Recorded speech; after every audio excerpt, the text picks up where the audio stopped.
Welcome back. Let's go ahead and take a look at that bus stop forecast. So kids, as you get up and get out the door, it is going to be a very mild start to the day, and make sure you've got some water with you as you're getting out for recess and lunch, and then as you're heading home, because it's going to be a very warm day today. Temperatures back into the upper 80s and lower 90s, and then we will have high heat index values, but we are looking at this, partly sunny skies outside of early this morning, where we have some heavier cloud cover and even a couple showers and rumbles of thunder currently going on. There's actually a cell right now just south of Keosauqua pushing east. We're actually not seeing this lining up just so on our satellite and radar, so things are a little bit backtracked here on our model, where we're actually right now on the local satellite and radar. You'll see an area of thunderstorm activity going right along the Missouri and Iowa border, heading out east very quickly. But temperature-wise, this is very, very similar to what we've seen over the last few days, and it's going to be similar to what we see tomorrow before we get a massive change, where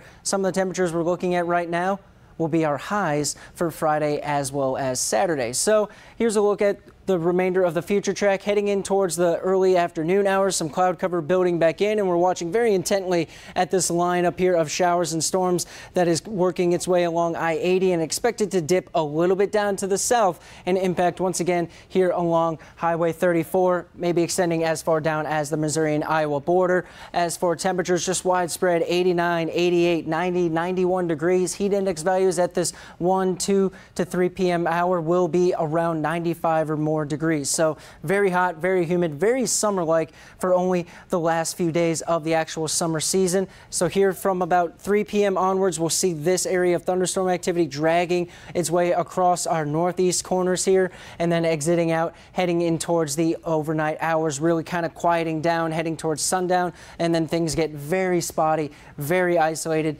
and very back and forth with the models on where we're going to be looking at any kind of moisture production and precipitation development to occur.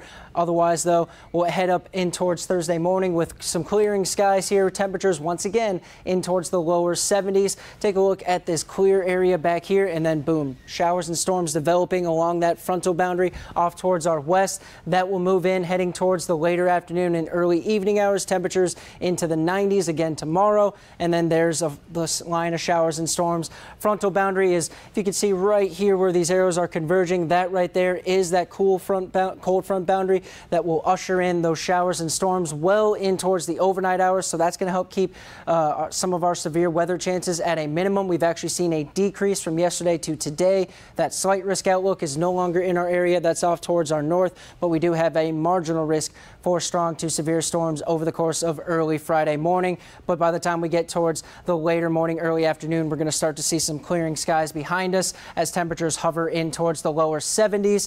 Periods of heavy rain could be possible. Most of us looking to be roughly around half of an inch or so for rainfall. Otherwise, stick with us. We'll be right back.